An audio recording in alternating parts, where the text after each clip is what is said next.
तर या अधिवेशनामध्ये आपली खुर्ची कशी सांभाळायची, त्याच्याचबरोबर जे काही इतर चुकीच्या गोष्टी या राज्यामध्ये चालल्यात, एकामेकाची पाठ कशी वाचून ठेवायची एवढाच प्रयत्न या सरकारकडनं गेला. सामान्य लोकांना न्याय मिळाला नाही. अधिवेशन घ्यायचं म्हणून हे घेतलं गेलं.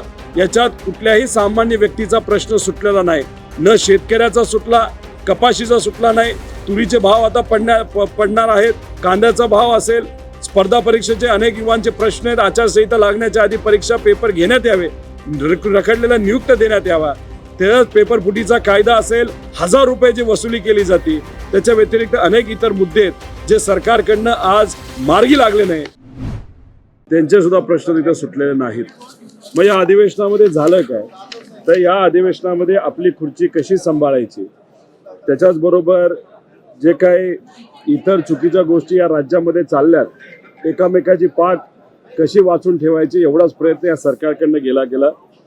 खरं तर याच्यामध्ये एक उदाहरण द्यायचं झालं तर आरोग्य विभागामध्ये खूप मोठ्या प्रमाणात भ्रष्टाचार चालू आहे. सामान्य लोकांना न्याय मिळाला नाही. अधिवेशन घ्यायचं म्हणून हे घेतलं गेलं. याच्यात कुठल्याही सामान्य व्यक्तीचा प्रश्न सुटलेला नाही. न शेतकऱ्याचा सुटला, कपाशीचा सुटला नाही. तुरीचे भाव आता पडणार आहेत. कांद्याचा भाव असेल. स्पर्धा परीक्षेचे अनेक युवांचे प्रश्न आहेत. आचारसंहिता लागण्याच्या आधी परीक्षा पेपर घेण्यात यावे, रखडलेला नियुक्त देण्यात यावा. त्याच पेपर फुटीचा कायदा असेल. 1000 रुपयाची वसुली केली जाते. त्याच्या व्यतिरिक्त अनेक इतर मुद्दे आहेत जे सरकारकडनं आज मार्गी लागले नाही. त्यामुळे या सरकार मराठा आरक्षणाचा मुद्दा सुद्धा काल मुख्यमंत्री साहेबांचं भाषण जर आपण ऐकलं तर फक्त त्यांनी मोघम भाषण केलेलं आहे. फेब्रुवारीपर्यंत त्यांनी फक्त टाइम वाढवून घेतलेला आहे. पण हा टाइम वाढवत असताना भीती एवढीच वाटते की समजा 24 तारखेनंतर या महाराष्ट्रामध्ये आंदोलनं वाढली. त्याच्याचबरोबर जेव्हा मुख्यमंत्री साहेबांनी स्पष्ट केलंय की ओबीसी समाजाला कुठे धक्का न लावता आरक्षणाच्या बाबतीत आम्ही अतिरिक्त आरक्षण मराठा समाजाला देणार आहोत, तर मग मुख्यमंत्री साहेबांनी हे सांगितलं आहे का की अधिवेशन संपल्यानंतर भुजबळ साहेब जाऊन परत एकदा मोठ्या सभा घेऊन 2 समाजामध्ये वाद निर्माण करण्याचा प्रयत्न करणार नाहीत का? हे स्पष्ट केलंय का? त्याच्याचबरोबर तुम्ही जो इम्पेरिकल डेटा गोळा करणार आहे, जातीनिहाय जनगणना तुम्ही करणार नाही असं सांगता. मग इम्पेरिकल डेटा तुम्ही कशा बेसिसवर गोळा करणार आहे, त्याला तुम्हाला किती वेळ लागणार आहे? त्याच्याचबरोबर जर स्पेसिफिक कंडिशन आपल्याला मार्गी लावायची असेल तर जातीने जनगणना ही करावी लागेल. किती दिवसात तुम्ही करणार आहे ह्याच्याबद्दल कुठेही मुख्यमंत्री साहेबांनी सांगितलं नाही. आणि ओबीसी विरुद्ध मराठा करण्याचा प्रयत्न जो काही शासनातल्या काही नेत्यांकडनं केला जातोय तो थांबणार आहे का?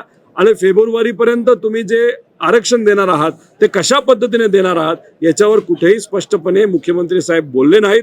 त्याच्याचबरोबर एक मार्ग त्यांच्याकडे होता पण त्याला हिंमत लागत होती, म्हणजे केंद्र सरकारकडे जाऊन 50% पुढे जाऊन EWS कोटा जसा दिला तसा देण्याची मुभा राज्य सरकारकडे होती. पण राज्य सरकार केंद्र सरकारकडे जायला तयार नाहीत.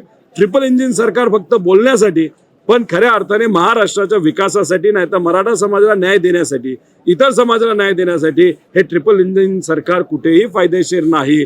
जे मोठे प्रोजेक्ट आपल्या राज्याच्या हिताचे होते ते सर्व गुजरातला नेले गेले.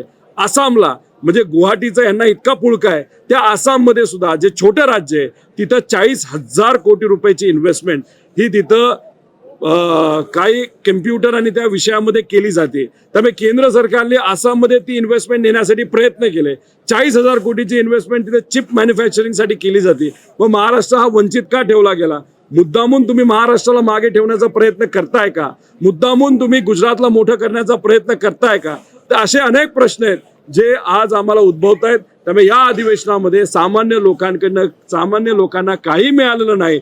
पण एखादा खेकडा कसं तिथं धरण पोखरतो तसं इथं काही मोठे नेते हे फक्त जे ट्रेजरी आहे, जो काही पैसा सामान्य लोकांचा आहे ते पोखरण्याचं काम इथं या नेत्यांकडनं केलं जात आहे. स्वतःचं हित जपलं जाते पण सामान्य लोकांचं हित कुठेही जपलं जात नाही असं आमच्या सगळ्यांचं मत आहे. त्यामुळे या अधिवेशनामध्ये युवांना काही नाही, सामान्य लोकांना काही नाही, फक्त नेत्यांचं तिथं कुठेतरी खुर्ची सांभाळण्याचं काम या सरकारकडनं झालंय असं आमच्या सगळ्यांचं मत आहे. धन्यवाद.